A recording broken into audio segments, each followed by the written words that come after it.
This podcast and all of its content is not intended to be medical advice and is meant only for general discussion and opinions on topics of interest that may even be highly controversial. Always consult your physician for medical advice.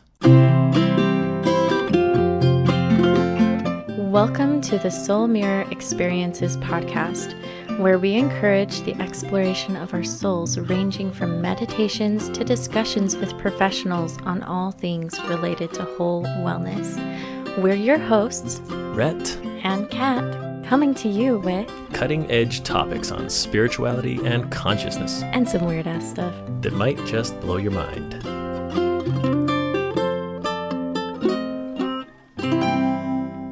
Hey, welcome. We're so excited to have you here with us today. Before we get started into our podcast, I wanted to include a little plug. You remember in episode 2 how we announced our events? Well, Catherine has issues with her voice, and to give a little bit of leeway there, we are rescheduling our events to be on 2 separate days, one in November and one in December. So we have November 30th at 7 p.m. and December 28th at 7 p.m. And we would love to have you there. So head on over to our website and purchase some tickets and we'll hang out. Yes, and thank you to everyone for your patience for rescheduling, for all of you who scheduled. I think there was like 300 people. Definitely 300. No, okay. Rhett, why don't you welcome us to this podcast? Let's do an overview. You bet. We're going to talk about some really fun things, some very dark things. Oh, geez. No, don't be too dark. Halloween's over. Oh, that's a good point. Okay. Well, dark things in a fun way that may actually be wonderful. For example, the shadow self. That is one thing we're going to be talking about. If you've never seen the shadow self in yourself, maybe you will today. So maybe it is still Halloween. We'll find out. We're also going to talk about, we've been amping this up for so long, the yin and the yang, the masculine and the feminine, We're going to get all down and crazy in these topics, and it's going to be really fun. But after learning some interesting things from that, we're going to have a special meditation done by none other than Kat, our favorite. Mm-hmm. Yes. So that's going to be really neat. And finish up with a little bit of Solunar centering. Since we didn't get to do as much last week, we had a great episode last week, Joanna on, and talking about opening our minds to spirituality and tapping into it and being aware of it. Yeah, and dude, if you haven't listened to that episode, it's worth listening to because Rhett did a good job piecing together 3 separate interviews into this podcast because we had the whole situation with my voice and recording remotely, recording in person, and then calling in, and it was crazy. So props to him for putting that episode together. Even though it wasn't the most ideal situation, we pulled it off, and it's thanks to you. So today, let's go ahead and get talking about our shadow self. That's right. There's a lot of literature out there. Carl Jung, everybody's favorite psychiatrist. Aside from Freud. That's true. And probably lots of others, actually. But true. Very famous man said, and we have a quote here pulled up, if you'd like to read that. Yeah, for sure.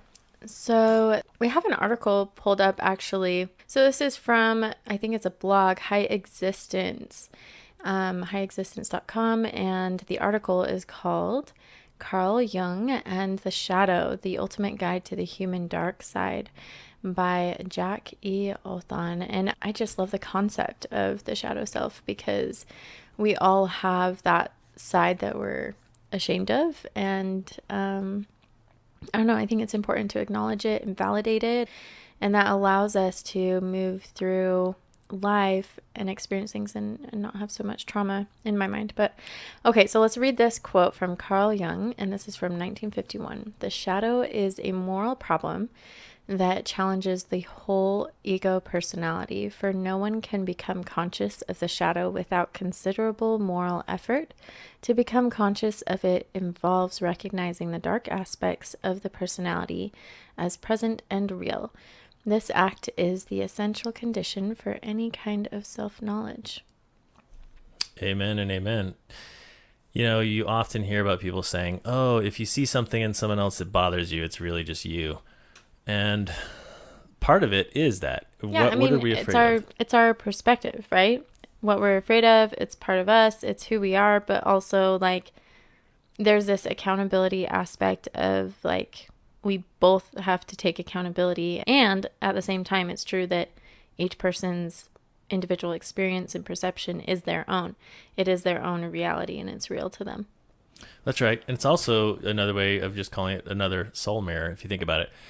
This website does a good job at listing just a few of the things that can be very good examples. The things. The few of the things. The things where you do that thing. There are a few. You That's pick true. up the thing, you do the thing, Jack and now has you're his reading thing. the things. We all got our things. It ain't nothing but a thing. Okay. But have you ever had a tendency to harshly judge others, especially if that judgment comes on an impulse? And deep down, you'd hate to be singled out in that way. So doing that reassures you that you're smart enough not to take the same risk as the other person, for example, in your mind, that is. There's about 6 of these here. Another one would be pointing out your own insecurities as flaws in another. Okay. But are these like ways that we can identify our shadow self, or are they, do you understand what I'm asking? I I'm do. trying to understand what these bullet points are. Are they These- tips? Are they tricks? I Are see what they you're saying. questions? Well, I'd say there are ways you can. So, for example, the shadow self, if we are only afraid of it and we never face it, then this is what happens, basically. Like when we do exhibit these behaviors, this is evidence of us. So you're out of balance. Yeah. Basically. And not at one with whatever our shadow self is. You know, the shadow self is something like if we're so afraid and fearful of things in our own self because we just don't want to look at it and we don't want to even believe that that could be in us, or that it's, you know, it's, we separate ourselves from the possibility of even understanding what that shadow self is, then I feel like we're more apt to project all of our fears on everything else around us. So that's kind of what these are. So when your shadow self is out of control, Yeah, you know. when you're not keeping it in balance, let's go through those bullet points and see if that makes sense with that framework. Okay.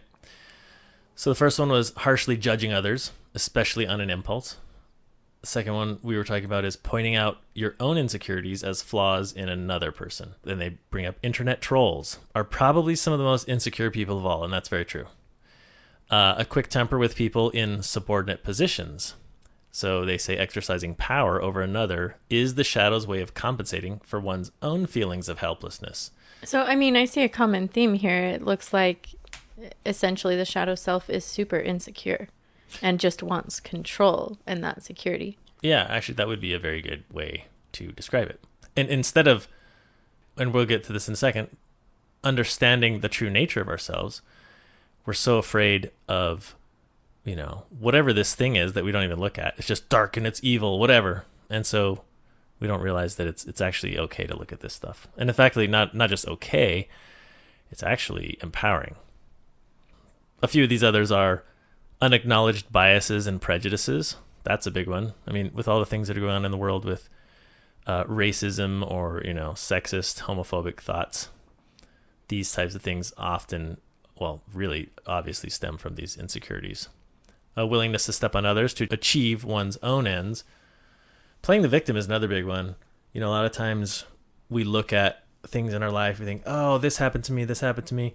Or we say, I have to do this. I need to do that. Oh, I should. Or someone else is always doing this to me. Yeah. Like everything that is not good is happening to me, outside of my control. And in some cases that's true. However, in reality, like, is that perspective extended to everything? And that's where you'd be playing a victim, right? Yeah. And also along with that, a victim mentality continually places the power, your own power, elsewhere and gives it away.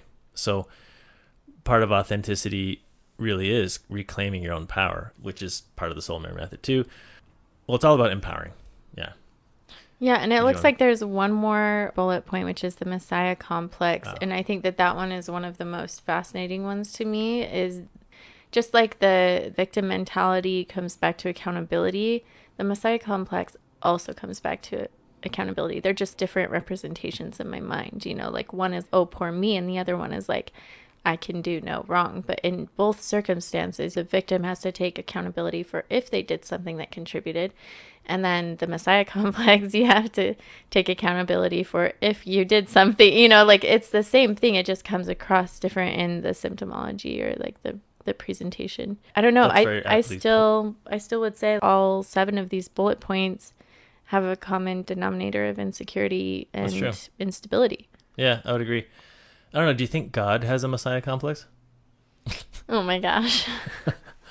Let's not go there. I was projecting. No, I don't know. Yeah, I think you have a complex. Ouch. Oh. I think Ouch. you have some unresolved pain. I am and prejudiced against stuff that you need to do to work on your relationship with God or the divine. Oh, yeah, you're probably right, actually. I'm just going to call you out on that. Thank you. Unless you were projecting yourself on me. What if we're both projecting? We're both projecting. We both have stuff we have to work through. Okay, so here's another.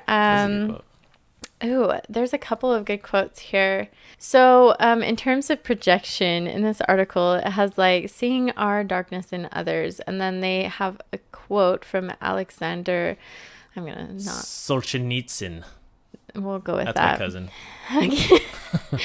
Okay, so if only it were all so simple. If only there were evil people somewhere insidiously committing evil deeds, and it were necessary only to separate them from the rest of us and destroy them. But the line dividing good and evil cuts through the heart of every human being. And who is willing to destroy a piece of his own heart? Ooh, that is deep. And I absolutely love that. Can I just talk about that for a second? Of course. In terms of our shadow self and realizing that all of us have a balance of good and evil and everything in between, it really is. I mean, when you're getting rid of that evil, or when you're like stifling it and you're pushing it down and you're burying it, you're not addressing it, no wonder we get issues with repression and feeling stifled and just so limited, because there's a whole section of ourselves that wants to be heard and that wants to be validated. And yet, if we process it, it's scary to go to therapy, right? If we process that part of ourselves that we don't feel very confident in, there's a lot of shame associated with it. What is it serving us? Not usually really good things, but it's enough for our instinct to say, no, I need it. And if you validate it, listen to it, process it, get rid of it, that's a whole section of you missing that you have to let go. That is very true. That's kind of scary. It is scary. But it's good for us. But we don't realize that until after the process. Absolutely.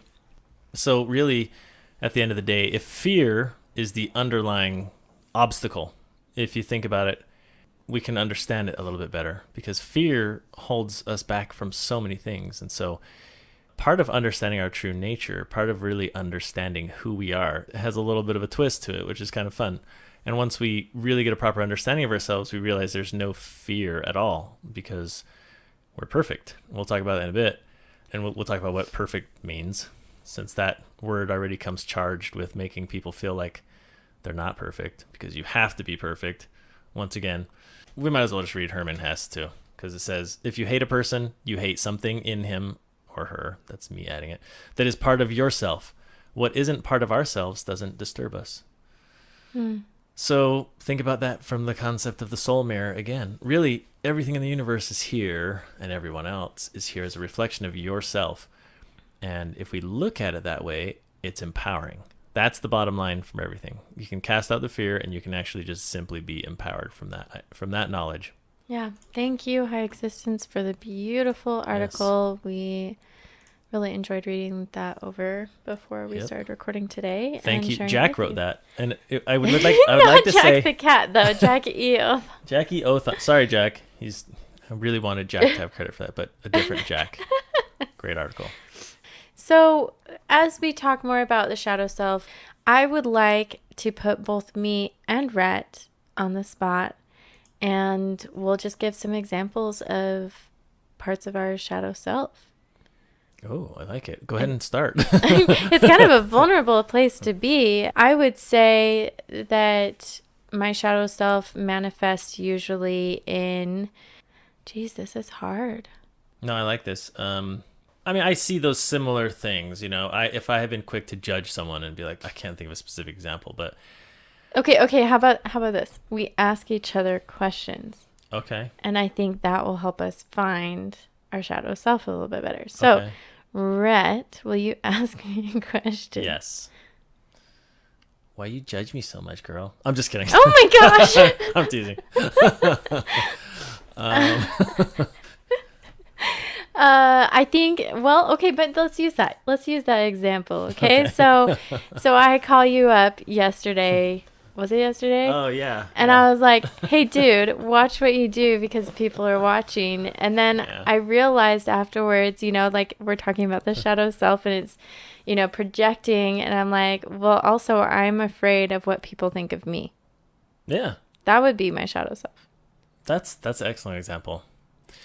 And what she's referring to is I was dancing naked on tables out in the forest. I would as be part of my festival. I would be so in support of that. That is definitely not what the call was about. What I'm doing. It wasn't that bad, but excuse me while I get some gummy bears. You can gather your thoughts. That is true. This is the good news. I could have been, oh, what are you, some high horse? I mean, I didn't think this at all, but I'm just saying someone could have that reaction. Well, yeah, you could have had that reaction, but instead I think you demonstrated a lot of trust. Yeah, because I actually, maybe it's because I don't have any fear of, I actually really value knowledge. So maybe that's a good example. Hearing it, actually, I switched my mind frame and I thought, oh, you know what? Yeah, those are really good points, actually. So I was thankful that... I mean, I wasn't expecting it. I was expecting you to be like, dude, we're never going to do a podcast together again. Da-da-da.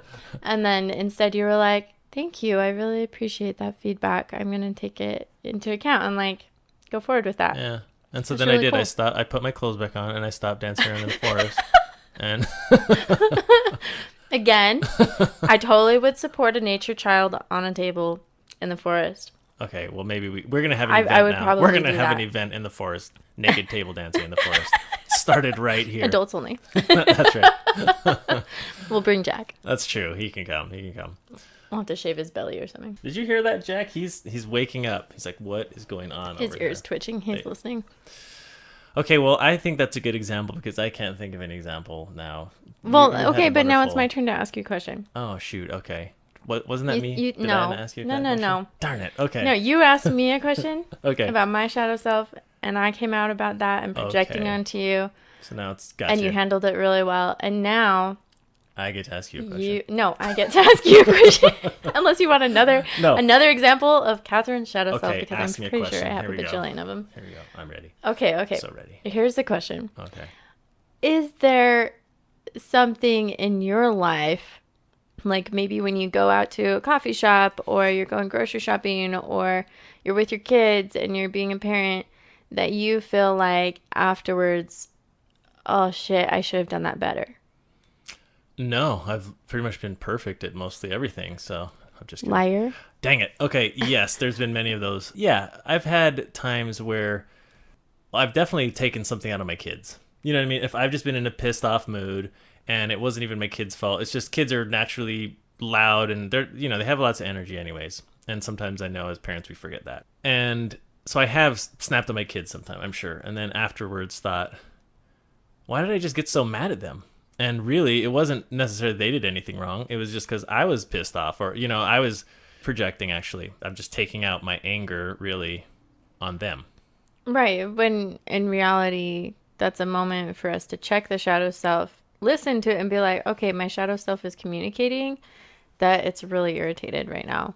And then proceed from there instead of taking it out on the environment around you and then afterwards regretting, which only makes the shadow self more sad. Wow, there's like a persona to the shadow self. I like this. The shadow This is so cool. self is I'm gonna personified. we should name our shadow selves. I know. That'd be fun. This is cool. Okay. Well, great questions. Thank you. Yeah, thank you for being vulnerable and sharing your shadow self with our audience as well. You as well. So this is another journaling exercise. I think people could stop right now, pause the podcast, pull out your journals, and ask yourself those questions. Where have you seen your shadow self in your life? And is there any reason to fear it, or is there actually every reason to learn from it? Yeah, and empower yourself. Yeah, empower yourself is perfect because the shadow self is really a part of you that is trying to communicate. And since all of those bullet points, obviously this isn't coming from a textbook, it's just from a really, really good blog. But I think for the general populace, it really does a good job at summarizing the commonalities and expressions and manifestations of the shadow self. And all of those points that we read off earlier are really clearly connected by an underlying insecurity. So if we look at the insecure part of ourself, I mean, if you're having a hard time finding your shadow self, just look for what you're insecure in, and that would be a fun place to start your journal. Okay, the last episode we talked about symbolism is everywhere in our lives, and that's the soul mirror. It's the other part of the universe speaking to us, telling us at every moment, hey, you're connected to everything, and this is going to help you understand your identity more. So our identity is of a dual nature, and actually it's of a everything nature, which, see, isn't that easy to grasp? It's everything. Philosophy with Rett. That's right. So the first thing I feel like we have to do when we start talking about the yin and the yang, or the masculine and the feminine, is throw out any appropriations we have of ourself, thinking that masculine only means you have a penis and feminine only means you have a vagina.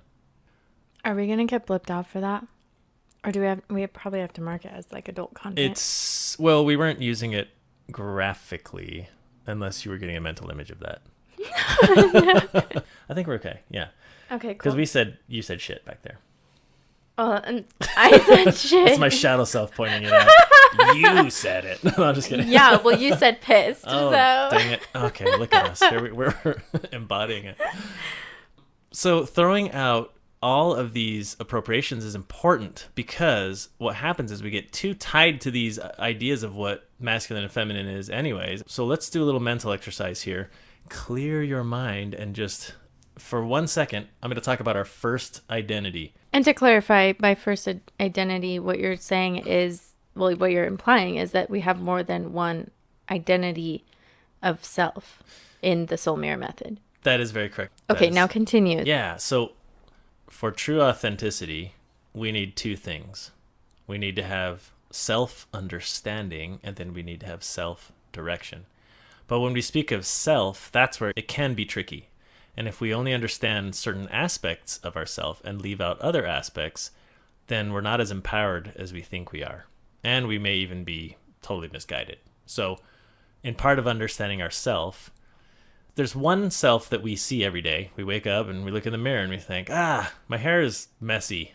You have a name, you have a body, you walk around, that's a self that we understand. But we have another identity, which may be a little harder to conceptualize, which is the fact that your identity is literally the universe. In other words, we are everything. And we can even talk scientifically about how this makes sense. But once again, one of your identities is that you are literally everything and the universe. And if you go back to the Big Bang, which there's a lot of articles or creation. Or creation, thank you. Whatever creative episode that happened that made all of this exist. Whatever, yeah. Yes. Whatever it is, and science always has a different thing coming out. So now the question of the Big Bang, without going into too much detail, there was an inflationary period of the universe, and what if that could have happened even before the Big Bang? And so who knows? But at the end of the day, there still was a point, according to what we can observe now in the observable universe, where the whole universe, we're talking over 100 billion galaxies, and we're talking each galaxy has over 100 billion stars.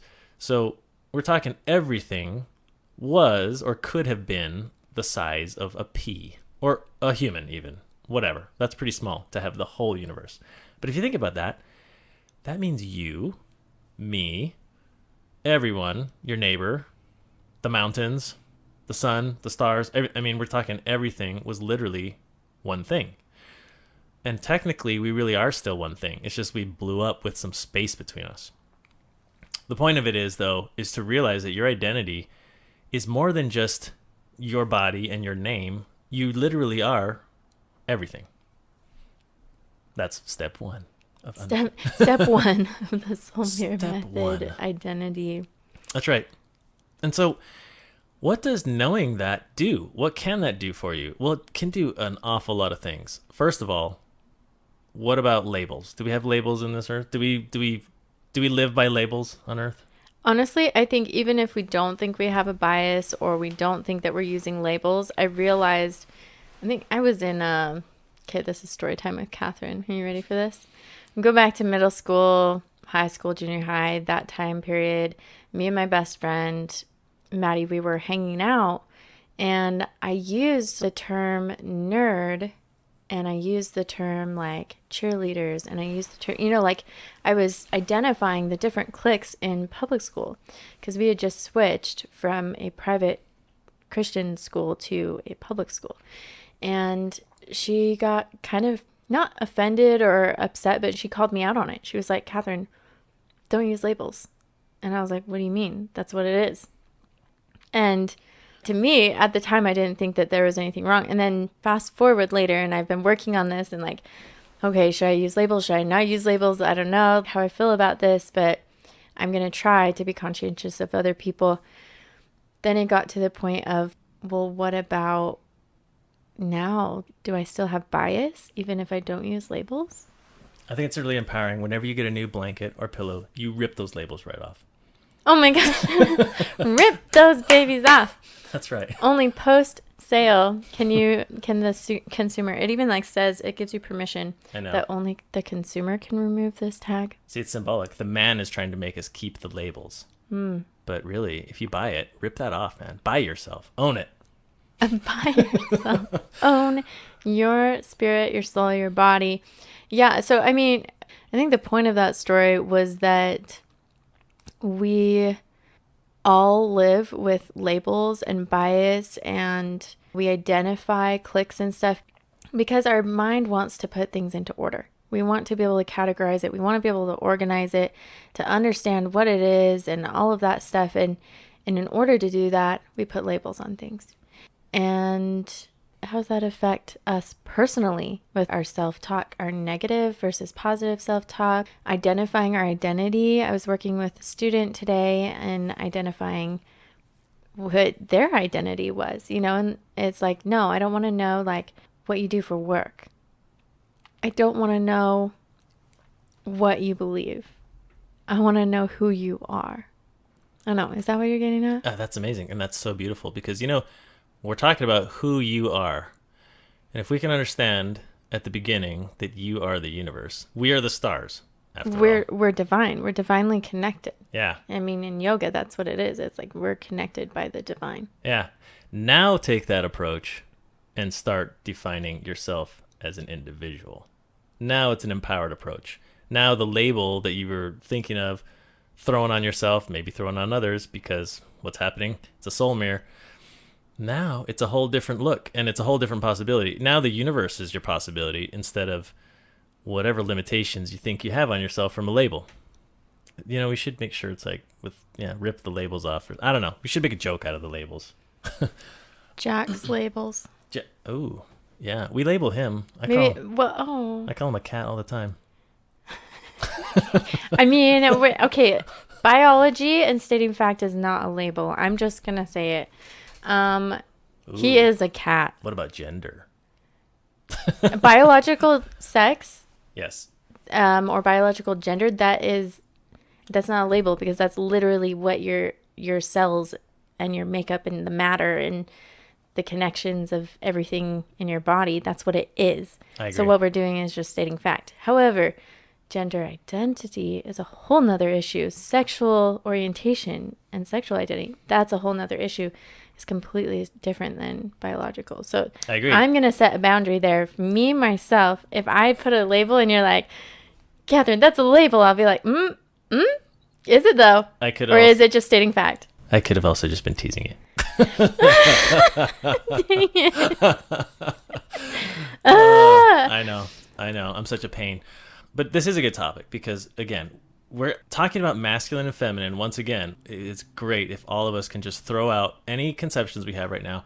Because, first of all, if you are the universe, think about this. That means you have masculine and you have feminine built into you. And it doesn't necessarily mean a penis or a vagina. Beep, beep. Those were late. Sorry. It doesn't necessarily mean that, okay? But there's symbolism. So we're talking about the mythos and the symbolism. Let's take a Christian concept, for example. In the beginning, there was God, and man was alone, right? Well, he didn't have a mirror. There you go. Is that where we're going? That's exactly where we're going. So the universe in the Big Bang was one thing. And if you're one thing, you have no mirror. How can you even look at yourself? How can you even understand yourself? That's the masculine. So for women out there, here I am. This is a joke, so everyone knows, because I'm appropriating it. See, men are so unconscious, right? We don't know what the hell's going on, and it takes a woman to tell us, right? Okay, anyway. So the masculine origin of the universe is all of us. There's going to be so much in this that we need to just take out. No, I think we leave it all in. This is awesome. No. This is fun. This is... But we're trying to stay focused, right? We are. Okay, so stay focused. So you're talking about... See, it's a woman refocusing in me. Christianity, you have the concept of man and woman. Man was created first by God, and then the woman came after, and they saw each other authentically. Yeah, and they didn't see each other with labels. Yes, because I look at that symbolically. We are all that original man, if you want to call it a man. Again, let's take out sex parts, take out all these things. Just realize conceptually we're all that part. Now, when the Big Bang happens, space is put between ourself. So now we have a mirror. You know, consciousness, that's a big topic right now. What is consciousness? There's all kinds of articles on it. Literally, we're breaking up our consciousness into our little parts. So, Kat, you've got your consciousness. I have mine. Jack has his. And now we can literally understand ourselves as a little identity. But how do we understand ourselves? Well, we live in a world that's a mirror of ourselves. And so that's the feminine. So here you have the beautiful part of it. The feminine is the space between us. We're still connected. Absolutely. We're still one thing. But now we can really understand and learn more by being separate. So going back to episode 1 and episode 2, we've put in little breadcrumbs and little things, bits and pieces of yin and yang in here, and the masculine and the feminine. And just as you're saying that, I'm recalling you mentioning that the connection to the universe and all of this other stuff is the feminine. And that I was like, oh, at first I didn't expect that. Because I thought that anything on the exterior is that, when I realized as I was saying it that, oh my gosh, it's on the exterior, but you can't see it, you know, like it's not tangible. It's more of a spiritual thing, and you feel it internally, even though it's an external connection, as opposed to the masculine, which is going to be everything tangible. It is what you know for sure. Yeah. And that's what makes it so beautiful. It's another way of looking at things. It's another way of understanding things. And symbolically, it shows up in our life. Often, masculine is spoken of as the sun and the daytime, and feminine is the night. Really, let's think about this concept. In the daytime, the sun is out. It is very clear who you are as an individual. The light is shining on everything. You know, that's your name. That's your job. That's your this, your that. You know, 1 + 1 is 2. Here I am. You know, just whatever you know Right. know for sure. It's your resume. Yeah. And then what happens when the sun goes down and darkness comes out? Now what can you see? You can see the stars. And we are the stars. Literally, the night comes down so that you can look up and realize, oh, wow, look at everything else that's there also. That's the only reason the sun sets, is so that we can look at the stars. Yeah. I'm teasing you now. I think so. Oh, she got me. I'm giving you a hard time. It's true. But if we only have masculine energy, if we only see our identity in the daylight, like Hitler would have been the perfect example to me of only masculine energy. That's not empowered. I don't care how powerful you think he was. He has tanks, he has people, he has, you know, servants and slaves and fear and whatever. A very strong identity, just as like, I am Hitler, you know, and you are this. You look this way, you're different. And when the sun goes down, he just goes to sleep because he's just going to rest up for the next day to go terrorize the world. He didn't realize that killing other people is literally killing other parts of yourself. That's literally what you're doing. Murdering and hurting other people is only hurting yourself, because we're all the same universe. And that's the feminine. If he had any ounce of feminine energy, Which he used to. I mean, he was an artist. I know. And he got rejected from art school, which means he was probably pissed. Oh, jeez. His shadow self said, "Oh, you rejected me. Now I'm going to kill millions of people." Well, I don't think it's that simple, but okay. Maybe. We'll move on. I know. If only we were going to have him on the show. We were going to seance. Yeah, like have a seance meeting with the That would have been clairvoyant. dark. Yeah. That would have been really dark. We should have done that for Halloween. I know. Jack would have been. Oh, he would have loved that. Yeah. He's a He Tao reads my cat. tarot. He does. He's a Tao cat. Did you realize that? He's black Really? and white. Oh my gosh. Tao, But he's mostly black. Yeah, he understands his shadow self very well. Yeah, he must be really in touch with his feminine side. That's where all this thing came from. That's right. So that's what excites me about these things. If we look at ourselves and we think, okay, masculine energy and feminine energy is in me, then it doesn't matter what sex parts you have.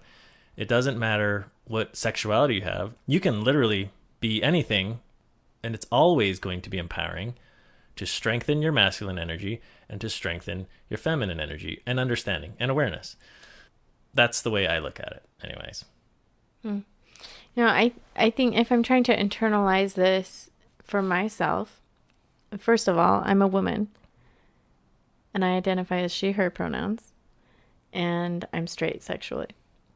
So I understand that I'm not going to, like my perspective isn't going to be the same as every woman listening. However, you're a biological male and I'm a biological female. So we're going to have different views of the world and different life experiences. In taking what you're saying internally, the first thing that comes to my mind is a memory of being younger and first hearing like a very, very oversimplified and Western lens version of yin and yang, which was that the women are evil. Right? And I was like, well, crap, that's how I was born. I can't really change that. But, like that definitely sets a framework for the shadow self to take over, and be like, well, it doesn't matter how much I do. I'm evil. That's true. Inherently by nature because I'm the yang. Well, there are surgeries now that can change it. I'm Just kidding. Oh my gosh. No, I totally agree with what you're saying because when I think of the feminine energy, first of all, a lot of biologically women are going to understand feminine energy, and a lot of biologically male men naturally understand masculine energy. Not all across the board, and it's totally fine. I mean, a man can really have a lot of feminine energy and not much masculine as well. And there's more details about this in the book that's coming out, and we'll talk about it at the Solunar Centering activities as well. Ways that you can identify both energies and strengthen both. It doesn't matter what. And in fact, gender. today in the podcast, before the meditation, we're going to be identifying Catherine's. That is true. Male and female parts of my energy. Right. Not the physical parts. We've already identified that. So. Oh my. Good. Okay. So. Can I just answer that one question you're saying? Answer that question. So, okay. I believe that the world has a vast imbalance and has had a vast imbalance of masculine energy and not enough feminine energy for many years. And that has shown up in very understandable and obvious ways that we think of men and women. Okay. So in some ways that has shown up in terms of man-dominated society, male thinking, I should say. Even in business, if you look at business, a lot of masculine concepts. And again, you can be a woman CEO as well, and you could still be conveying this masculine idea of how business is run and how things are. We're very singular identity. I am me, you are you, survival of the fittest. And a lot of women may also identify with certain thoughts, intuitions, and knowledge that they've actually suppressed. And maybe men as well who are familiar with their feminine side. I'm saying anyone who has a knowledge of their feminine self is going to realize that that's been repressed in both men and women. Women maybe more overtly because they're more in touch with it often, and men are going to take a lot of work to dig that out and realize what they're doing is only hurting themselves by ignoring this feminine. There's certain social structures that are just dominated by men, things like that, whereas the true intuition, if we really valued feminine energy, we'd understand we need that to really understand ourselves any better. We need the feminine energy. Without it, we're literally just a person on this world with a name, running around. Who knows what the hell we're doing? But we'll know a lot more if we unlock our feminine energy and look at the stars, look at our connection, understand how we're connected to everything, pay attention to spiritual messages that are coming to us all the time. Another thing is, I've been talking to some friends. Have you talked with your grandmother lately? Because you talk to your grandmother, suddenly you're going to hear all these amazing spiritual things that have happened. I'm sure it's grandfathers too. I'm just saying, anyone who has feminine energy, there's amazing things you can learn. There's experiences often with like seeing deceased loved ones or just spiritual messages. It's always going to be mind-blowing. That's just a challenge to anyone. Talk to your grandmother today. A little blurb for respecting and loving your elders. Okay, let's go ahead and jump into identifying Catherine's yin and yang, my masculine and my feminine. I mean, not all of it because it's a very complex thing and we don't have a ton of time, but I would love to know that. And before we do that, we need to take a ramen break because I need noodles. So, get you your noodles, girl. So we're going to go get noodles and then we'll be right back. And we will identify Catherine's yin and yang, and I will lead a meditation to help you identify, accept, and validate your shadow self.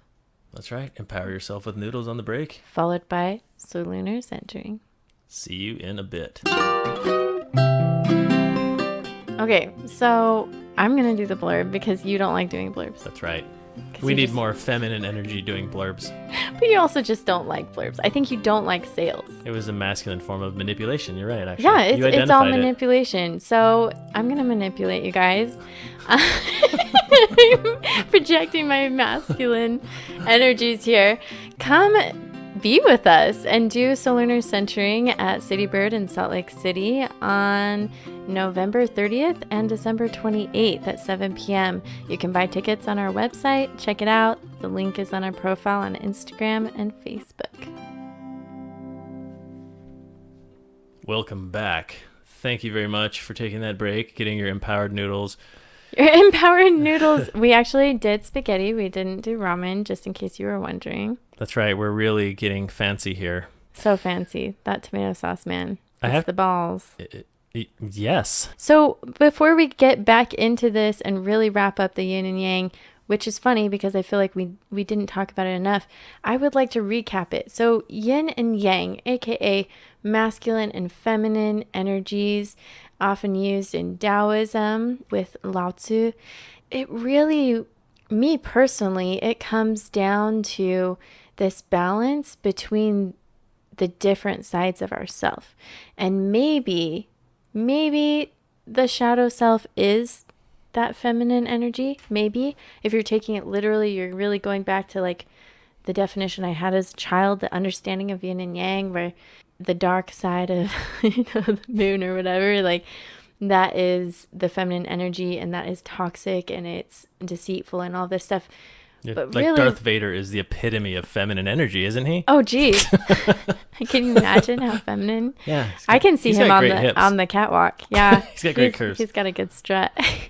So getting back to this, I want to recap different masculine qualities and different feminine qualities because I realized that we weren't very clear about that before the break. So from my perspective and my experience, and Rhett, feel free to add to this. I'm coming from, at this point, interior design, architecture, history of interior design, art history, all of this stuff. The masculine energy, masculine art, masculine architecture is typically angular. It is shapes, right? So like mid-century modern, it's like very Zen, I guess, which is interesting because I love Zen. So I'm manifesting my masculine energies there, but like squares, angles, clean lines.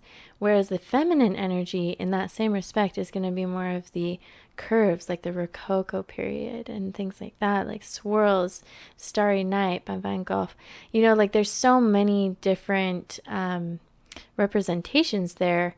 And okay, I think that there was even like a Rococo resurgence, an imitation that happened in like the 80s and 90s in the US at least.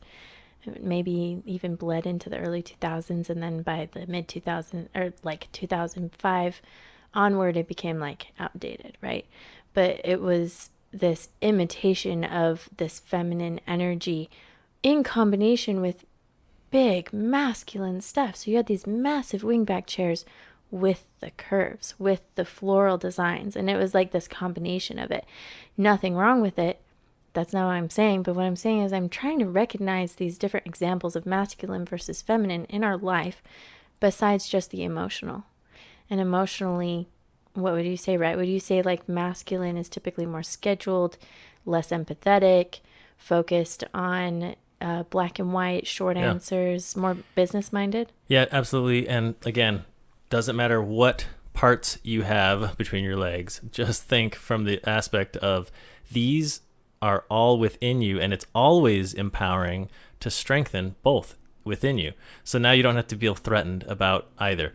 You know, if you're a man, you don't have to think, oh, I'm going to be too womanly. It has nothing to do with that. It's just find your feminine essence, and it empowers you. Same and thing plus, with it's a turn on. We talked about this in episode 1, right? Oh, that's that, right. Like, it's a massive turn on to me. So it actually is empowering for men. Do you see be that? in touch with your feminine side. Like, the women love it. So there you go, man. Another incentive to not be knucklehead. So, okay, masculine in terms of yourself, it actually is your identity. Again, it's a concept here. And it's self. So if you are let me pause you first because we didn't finish talking about examples of the feminine in the same aspect. You're right. So okay. what are some examples of feminine energy, both positive and negative? Okay, positive and negative feminine energy. We talked about Hitler. That was a lot of masculine energy. The reverse, if you only have feminine energy and you have no masculine energy, or not enough, you might be someone who always thinks about other people, always sees the rest of the universe as important, always sacrifices yourself for every other need, but never does anything for yourself or accepts being abused.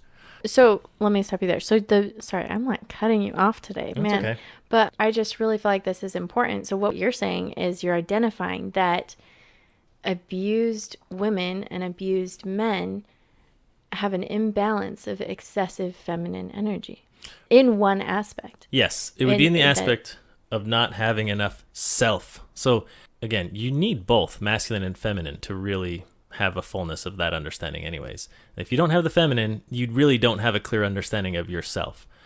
But if you don't have any of the masculine, then you have a clear understanding of other people's needs. You wouldn't want to hurt someone else. You understand that very clearly.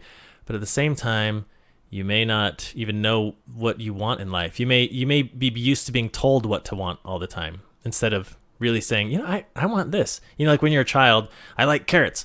I hate peas. And then suddenly you grow up and it's like whoever's abusing you in your relationships tells you what you like. And you're like, I don't know, whatever you want, I guess. It's like you lose that singular identity that is.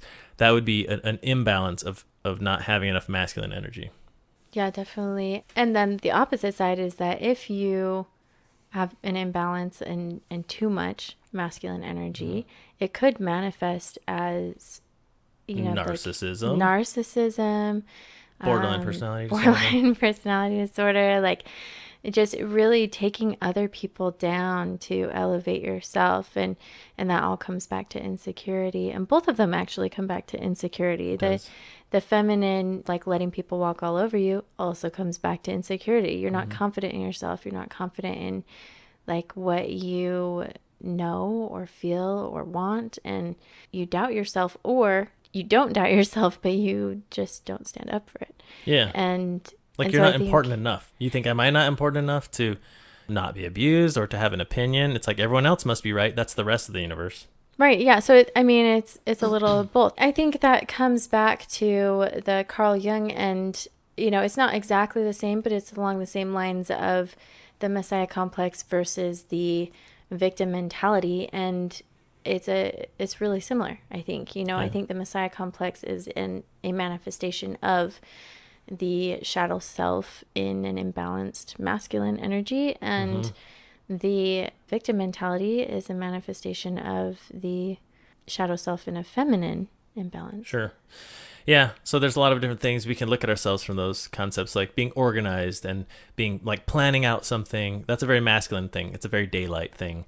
Whereas being in the moment, spontaneous, open to intuitions and spiritual guidings and promptings, that's a very feminine thing, because you're allowing your personal identity to be guided by the rest of the universe as compared to you just guiding yourself from a singular standpoint. You're guiding yourself from a spiritual, larger, universal, magical way.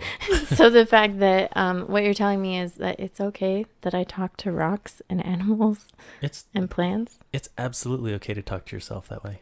To talk to myself? No, I talk to them. That's what I'm saying. Oh, I see. I get it. Okay. Okay. So that's a beautiful summary of the masculine and the feminine and the shadow self and everything that we talked about in the first half. So now let's get into the concept of good and evil. I think that that's a really good one to start with. Like, what is the difference between duality versus multiplicity, even, in this context? Rhett, would you mind talking about good and evil? And yes, absolutely. So good and evil, again, follows along this lines. I think what the world has wrong, I think we understand to some degree this spectrum of masculine and feminine, but we understand it in a way that's limited, in a way that says, we understand Hitler being too selfish. So we understand that side of the spectrum. And I think what the world thinks is that the other end of the spectrum is good. That's where, now I think about other people and I'm Mother Teresa and I just... Being selfless, sacrificing yourself. Being selfless. And what we're talking about here is that, well, we just did talk about it. That's actually imbalance as well. So then the truth is back towards the middle. That is where it's actually, I will say, quote, unquote, good. But in fact, good and evil is more a way of saying empowered and disempowered. At either end of those spectrums, you're disempowered. And if you think about all Hitler did, it's one thing to just not have power and just not do much, but it's another thing to literally chop your own hand off. Okay. It's interesting here because I'm definitely feeling myself feel uncomfortable with the fact that you're using Hitler as an example, even though that's like he's a very real person in history and a very good example of what you're discussing. I mean, we did say we would talk about uncomfortable and controversial things, but how would you address this discomfort that I'm feeling while you're giving this example? And maybe the discomfort is that, well, you didn't know him, you didn't know the pain he was in, or you didn't know the possibility for his potential to be good and all that stuff. And so maybe this is my feminine energy speaking to you as don't invalidate someone that you don't know personally. No, I think you're absolutely right. And I'm actually not invalidating him. I'm really saying he was disempowered. Like his life was disempowered in the sense that, by those choices, by not seeing all that he is, and which is all of us, ended up murdering lots of people, which in a sense is really just murdering ourselves. He murdered himself. I mean, it's in that greater sense. So that's disempowering. Right. That's what evil is, if you want to call it evil. So it really, it's just like the concept of good in a balanced sense would be that you are accountable, you are assertive, you are mindful and aware. And then the concept of evil would be that you're letting your insecurities and your shadow self that hurt pride basically and fear take advantage of the potential for good that you have. Yes, because what we typically do in this world is we say evil is the shadow self. And that's actually not quite correct if you really understand it properly, which takes the feminine to understand. The shadow self is to show you the greater potential and to show you the understanding of yourself so that you can direct yourself in the most empowered way. So evil is really, I mean, at the end of the day, evil is just basically harming yourself anyways. Well, it's making intentional choices that aren't in line with healthy. Yeah, it's just going to be harming yourself and others in the same process. Right. Yeah. Which is very disempowering. But I think it's also important to acknowledge that when we're talking about this and hurting yourself and others, we're not talking about unintentional harm. And there was a very powerful thought and realization that I had, and I would even go so far as to say it was inspiration, where several months ago I had this thought come to mind of like, Catherine, you're always going to let people down, and people are always going to let you down. And I don't even know where I'm going with that, but somehow this feels like the right spot to mention that. So we may unintentionally hurt people, or we can intentionally hurt people. And there is a big, big difference between no matter what you do, no matter how good you are, no matter how selfless and how much time you sacrifice and things that you give to people, there's always going to be people that will manipulate. There's always going to be people who will be offended. There's always going to be people who are hurt or disappointed, regardless of how good you're trying to be. And so that realization allowed me to say, okay, I can embrace who I am and take accountability for what I do. And it's okay, because it doesn't matter. It doesn't matter what I do. People are always going to be disappointed one way or the other. And so it's not about them.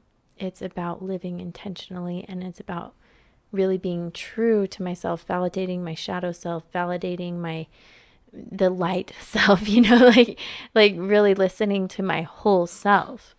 And that was just eye-opening to me. Like, it took away a lot of the guilt and the shame and the fear and anxiety and depression that usually goes along with the shadow self.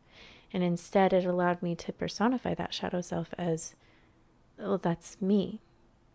It's literally me, like me looking at myself, but feeling hurt or feeling scared or feeling unheard or something like that. And when I was able to sit down and listen to myself, and this is where we get into IFS therapy a little bit, I was able to listen to that persona of myself and validate it and be like, I hear you, but also I've got it from here. Yeah. Then I was able to let go. And that was an interesting way for me personally to balance the good and evil, the feminine, masculine, and the shadow self in a way that, like, I'm not balanced perfectly. I don't think anyone is. But, like, it got me to a place where I could leave the extreme because I was living so much in an extreme instead of allowing myself to risk offending someone or risk letting someone down. That's interesting. Yeah, and perhaps another way to also say, or to also look at that, another perspective might be strong masculine energy would say it's absolutely fine to do things that serve and uplift your own self. Like, do things for yourself. Absolutely. It's a great thing. That is a masculine quality that's positive for anyone, and everyone does well to have that. Well, I mean, that's our self-care, right? That's right. You're eating gummy bears. Good job, masculine you. Thank you. At the same time, the feminine now allows us to see how all that we do affects everyone else around us. And what's beautiful about the feminine energy from this aspect is, we're all connected. So if we're all one, it's easy to see, for example, if you have a child out there, it's easy to see how you're connected to your child. Very simple. It's easy to see how you're connected to your boss or someone who works for you or your best friend or, these people. Now, let's take that out a layer. Now there's a little bit of more mystery connection. What about just the people in your school that are acquaintances or someone you just see at the coffee shop and you don't really know them? You're connected to them, but there's a mystery there. How? That's where the feminine continues to build upon itself, because at the end of the day, we're all connected to Hitler too. I mean, we are all in this together. And so the feminine magic is build your masculine self, what just means yourself, whoever you are. If yourself is a very feminine person who embodies that, then that's yourself. Perfect. That's still the masculine concept. Now do it in a way that you can be more aware of how you're connected and how that affects everything else. So as long as we're not harming anyone else or taking advantage or hurting or lying or deceiving other parts of ourselves, then it's absolutely great to serve ourselves. And as that awareness grows, that's where the spirituality and the feminine knowledge will give us these insights as to, oh, I'm connected to this other part of the universe. Well, every part really, but that's where it happens. No, I think that you have a really good way of explaining this so that I don't feel judged. Yeah. Thank you. Thank you for validating the different parts of me and for listening. I appreciate that. And I appreciate all of our listeners too for allowing us to have a space that we can be so vulnerable and authentic with you guys, and we appreciate you as well. Okay, so I want to mix things up a little bit. We still have to do a meditation with myself, identifying and accepting our shadow self. However, I kind of want to jump to Solunar centering first and then finish with the meditation, so that after the meditation it can just be and percolate.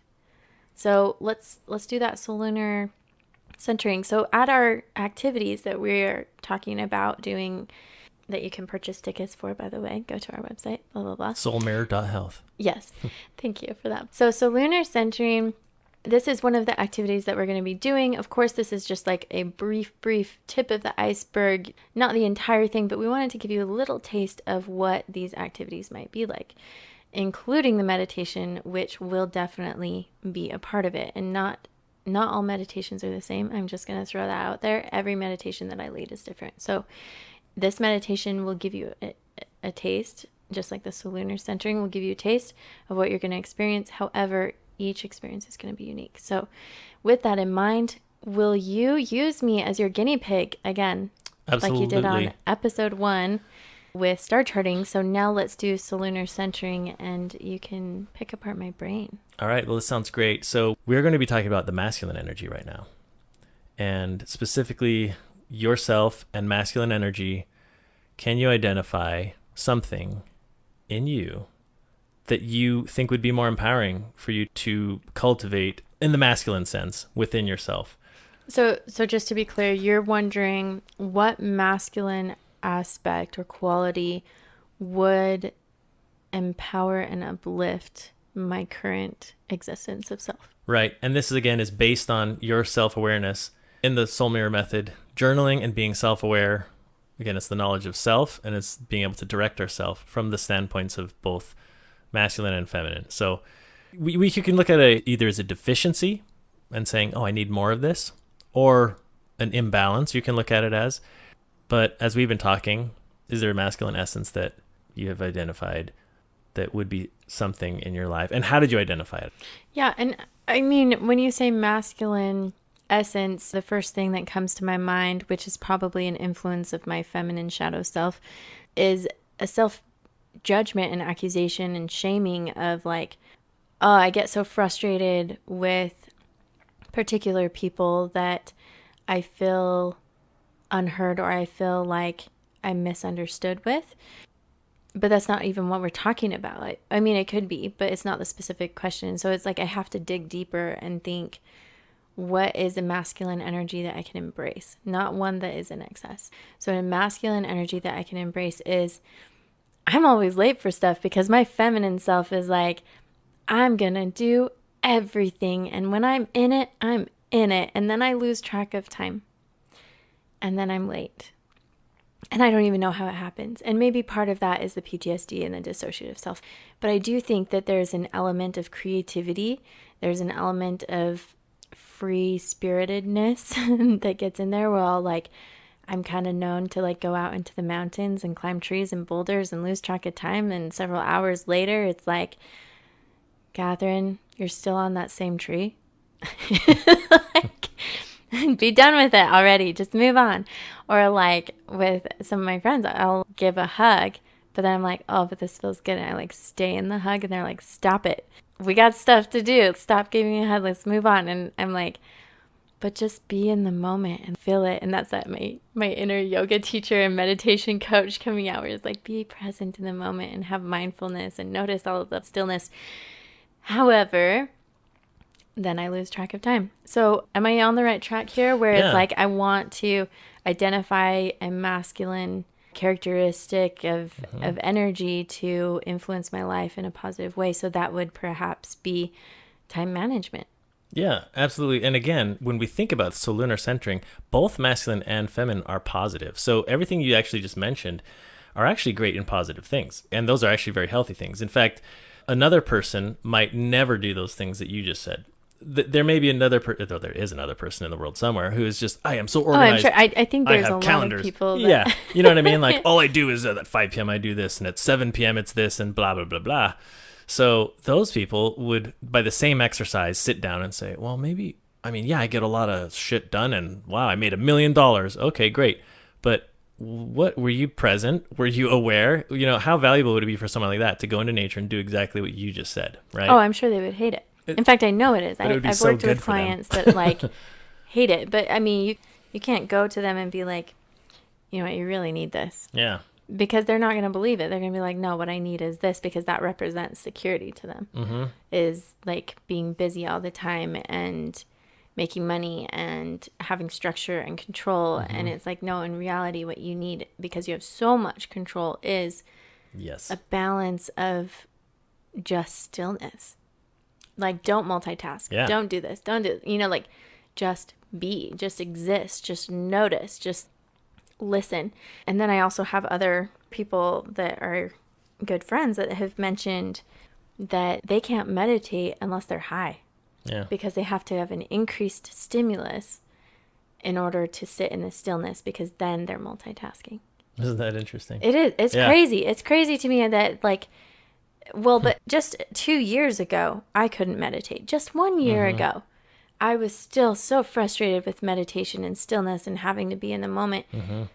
But then I had this like moment with one of my yoga instructors that helped me realize how much I needed it, how much I needed just that break from multitasking and being busy and successful and all this stuff. And it's like, no, it's not about working harder. It's about working smarter. It's about self-care. And if you're not taking care of yourself, and if you're not having balance, if you're not taking that, you know, like Scandinavian approach to doing nothing every day so that you can be refreshed and focused. There's and, a reason why they're the happiest people. Yeah, for real. So, I mean, like, if you're not doing that, then you're not going to be as successful or as efficient as you could be. You know, you could be way more productive if you schedule time off, if you take your time off, if you're not working overtime all the time, if you are getting the sleep that you need, if you're getting proper nutrition, you know, like all of that stuff is important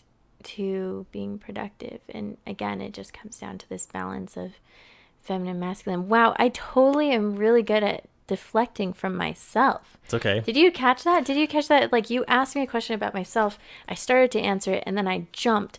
Well, you jump to what you know, and that's fine, because knowing yourself is extremely important. So lunar centering, really, honestly, if the first thing that comes out of it is you know yourself and you restate parts of you that you know, that's great. The next part would then be challenging yourself. And it's not saying you're wrong, by the way. It's really just opening your mind up, saying, hey, guess what else?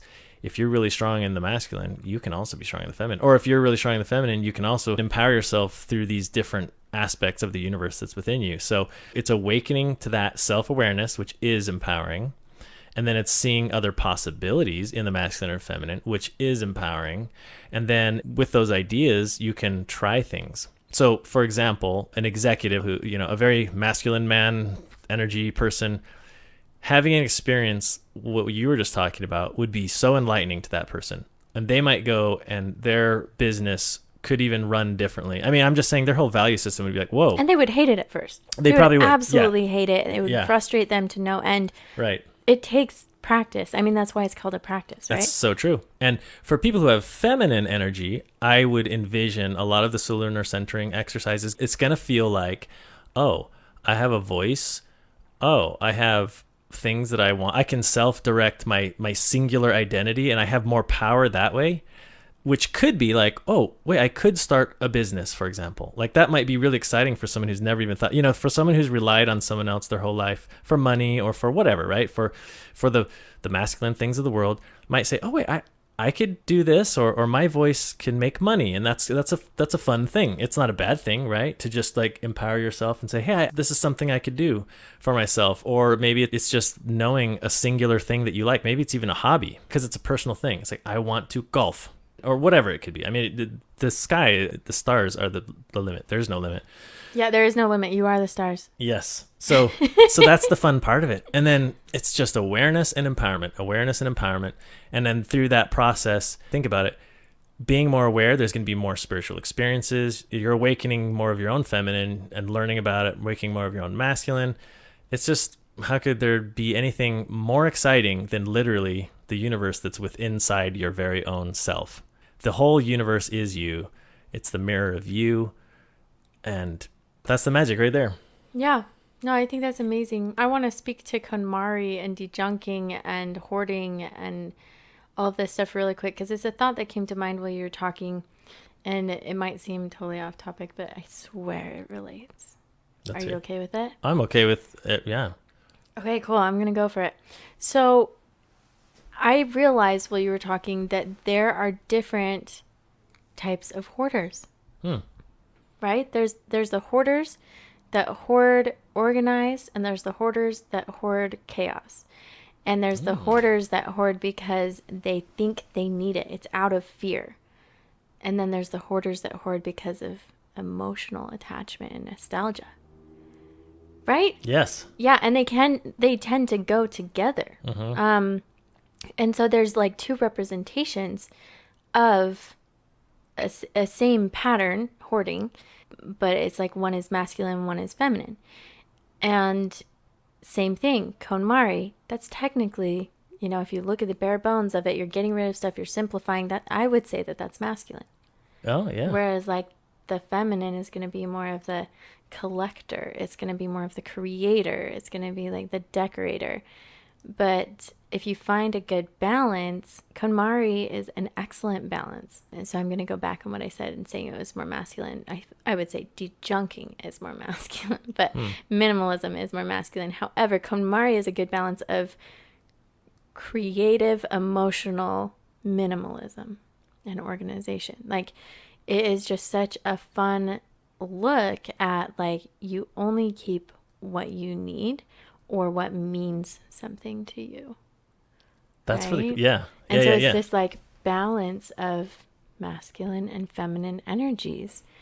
And that's beautiful. It's just a really beautiful honestly. combination. It's gorgeous. I think it's incredibly balanced. And, people will make fun of like the different methods to like clean or to do these things. But honestly, I'm like, well, let's look at it. Does it work for someone? If it does, then it's valid. Yeah. That's so cool. But also in this instance, it is a crazy balance of yin and yang. That is really neat. Yeah. I feel like I have these daily things of just masculine and feminine, yin and yang. I just see it and I'm like, whoa, this is incredible. And it's just built into everything. It's all around us. If you think about the chakras, I know we're going to get into this amazing meditation soon. So the chakras though, but the chakras, think about it. Again, we have a masculine. To me, the root chakra is very masculine. It's just, here we are. And, leading all the way up, the sacral, the solar plexus, which is like your, your confidence and your strength. Then it's your powerhouse. Your powerhouse, right? Your center right there, the heart. Now we're getting towards the more feminine voice. Now, voice is very feminine. Think about it. It's kind of masculine and feminine because your voice is who you are, but it's a little more feminine because your voice is out there affecting everyone else. So it's still your connection with everything else. Then up to your, your third eye and your crown. That's so feminine. That's literally the knowledge of the universe right there. But stay centered in our hearts. We can have both. The power of all of it right within us. Oh, beautiful. Okay, are you guys ready for this meditation? Yes. Says Jack. Jack, he did. He just got up. Look at this. Hey, Jack. Hey, Jack. You going to have a meditation? Oh, he's yawning. He's so ready for this. This is his time. So, meditating. Here's a little note for those who have nervous habits or anxiety. Meditation is stillness. However, you are fluidity in activity and in stillness.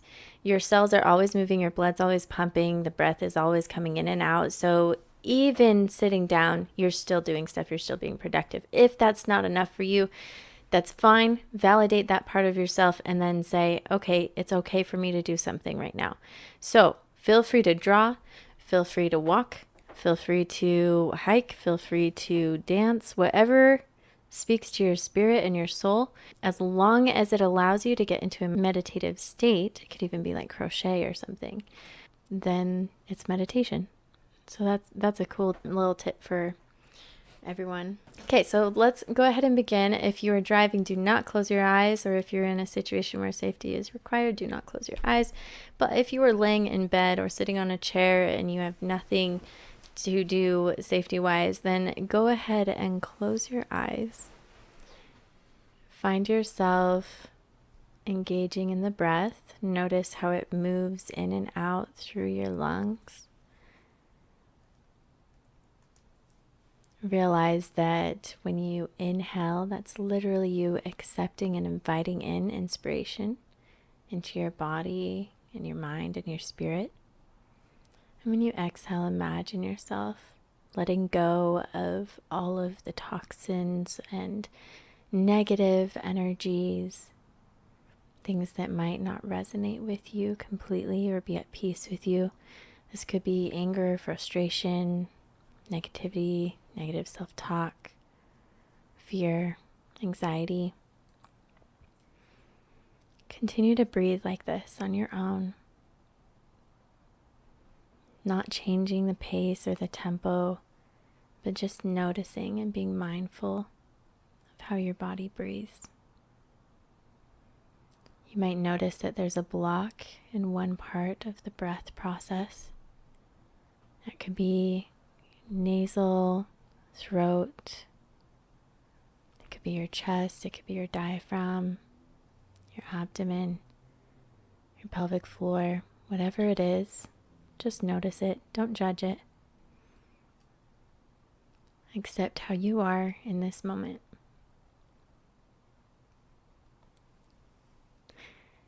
When you get to a place where you can acknowledge these things, take a deeper breath in through the nose for 4 counts. Pause at the top. Exhale, H-A, ha. And see how you feel so relieved. You feel peaceful. You feel so good. Getting rid of all of that negativity while still validating where you're at in life and where your body's at. And at this time, we're going to invite 2 sides of yourself, maybe even 3 or 4 different parts of yourself to come into your mind's eye. These different parts represent the masculine, the feminine, and anything in between.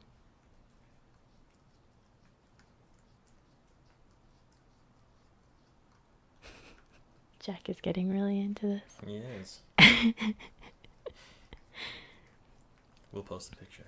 Yes, we'll post a picture. Jack meditated with you.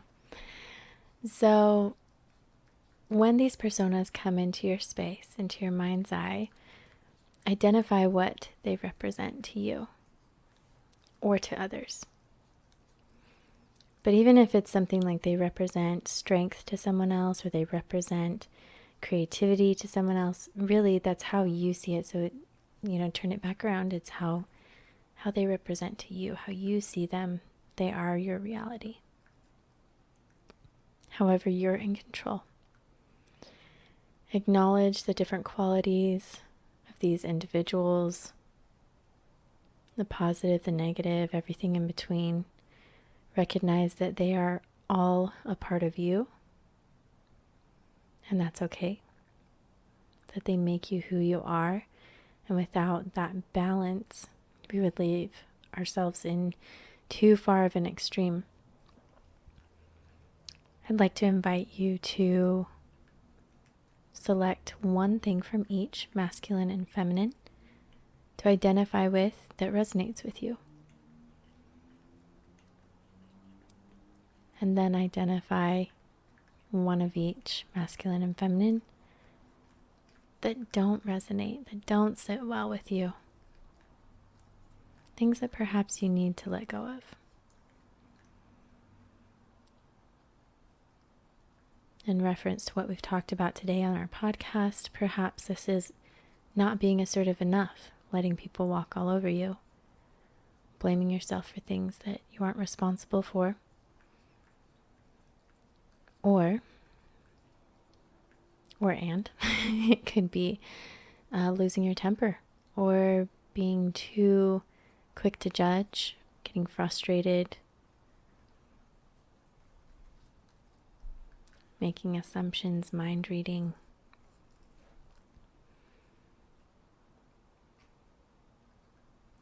really could be anything. And only you are the one that sees this. So you're in a safe space and you're in control. Once you've identified the qualities that you would like to keep, set them aside for a moment. Ask them to step to the side, but stay there. Then identify and call forward the qualities that you would like to let go. First, they have something to say to you. Recognize that any of these personas or actions or characteristics are ways for your spirit and your mind and body to communicate to you, and they are valid. So let's validate them. It's just a form of communication. Perhaps there's a threat they're trying to warn you of or protect you from.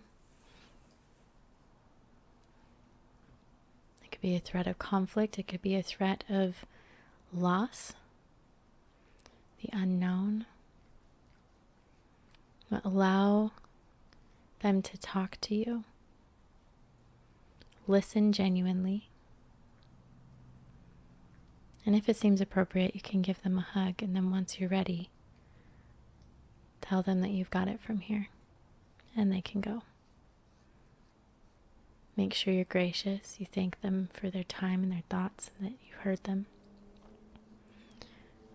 Give them some space to leave. And once they've left, invite back in those personas that hold the strengths that you would like to nurture. Make a plan and embrace them.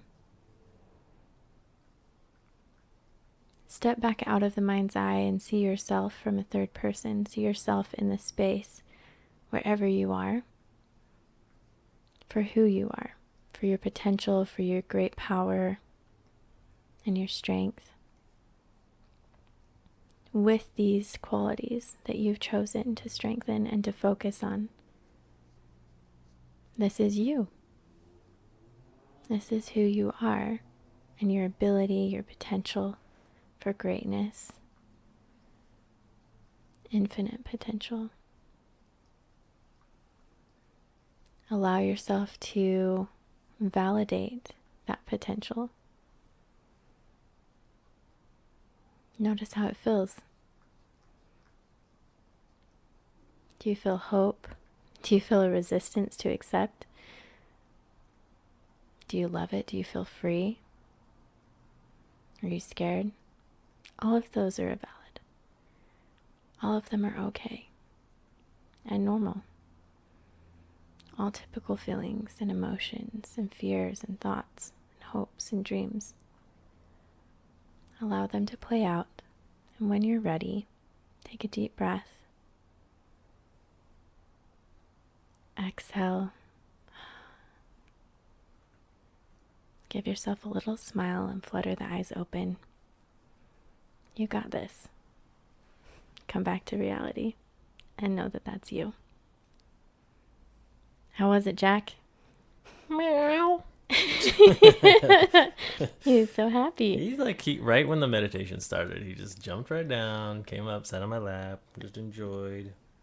That was really cool. Yeah, that was cool. I am a true believer that like living things can sense peace and calm and positivity, and that they lean towards that. I mean, you see that in plants. We talked about that on episode 2 briefly when we got distracted with interior design. But even just, I was leading a student through a meditation, and I kid you not, a daddy long leg and a jumping spider both came immediately to that student. As soon as they got into a meditative, calm state and they opened up, like became vulnerable and calm, and they like had a smile on their face. And then the jumping spider like kept trying to get on their leg, and I was just calmly like, it's okay, there's a beautiful living thing that keeps trying to get on you. I'm just going to gently rehome it with a leaf, and then it kept hopping on them. And I'm like, at the end of the meditation, they sat up and it was still on their leg, and they were so calm about it. Like their mindset was totally different. Instead of being alarmed like they would have been at the beginning of the meditation, they were like so accepting to create space for this living thing that perhaps would have scared them otherwise. I mean, this is a child that I'm dealing with, and they ended up picking up gently this jumping spider, it didn't jump away. And they talked to it, like with respect, and then placed it back on the ground and got up and moved away. You know, like it was just incredible to see this interaction of life force and spirits and, you know, like connection on that level. When we manifest calm, when we manifest positivity and hope and ideas and, you know, all of this stuff, like, I mean, you've heard of like manifesting abundance, you know, and stuff like that. I believe it works. I do. I think that there's definitely work and effort that has to go into it, but you're not going to attract good if you're like constantly tearing people down. You know what I mean? Like if you're putting out good and you are giving and you are serving and you are loving while still standing up for yourself and holding yourself accountable, like you're going to attract that. You're going to attract good energy into your life. And that energy is people, people, animals, plants, insects, etc. It's so true. I think, again, a resurgence of powerful feminine energy in the world, Mother Earth, all this, it's like what we need right now. Definitely. And I think if there's anyone out there, I had this thought that maybe there's someone out there who hates themselves for whatever reason. But don't forget that feminine energy. If you're everything, you're already God right now. There's really nothing to hate about yourself. There's things that you might want to empower better, but there's nothing to hate. That's for darn sure. And I think that's what came to me throughout that meditation. Yeah, definitely nothing to hate. Even the negative can be reframed as positive. You can learn from it. It can be turned into a strength. You know, your weaknesses can become strong. Yeah. You know, like, I don't know. You don't have to stick with only the obvious strengths. There's so much more. And Joanna was talking about spiritual gifts. Like, we all have spiritual gifts. Let's lean into that, you know? For sure. This has been a wonderful episode today.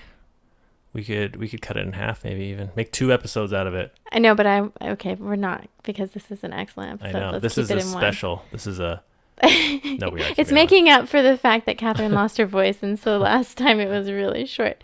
But I think this is a really important podcast too, because it gives you a sense of what the meditating might be like, or what the Solunar centering and self-reflection and journaling might be like at some of our events. And we really do look forward to having you there with us so that we can learn together about ourselves and empower each other and ourselves and learn those skills, nurture our spiritual gifts, turn our weaknesses into strengths, and all of that cool stuff. Let's go ahead and end this podcast for today, and we'll see you guys in episode 4. Yep, and we'll see you guys hopefully at our next event. We are so happy that we had you with us today for our podcast. We look forward to seeing you at our events, our Solunar Balancing mirror gazing events. So come mirror gaze with us at City Bird on November 30th and December 28th at 7 p.m. We'll be doing drinks, tapas, hanging out, some Q&A with both of us, and a little bit more in-depth exercises for Solunar centering, self-reflection, meditation, and life change for positivity. Because we did reschedule, we're going to extend our offer for $25 off through the end of November. So you can purchase tickets for $25 off all the way up through the end of November. And we look forward to seeing you guys. And don't forget to hop over to SoulMirror.Health, and we'll see you there.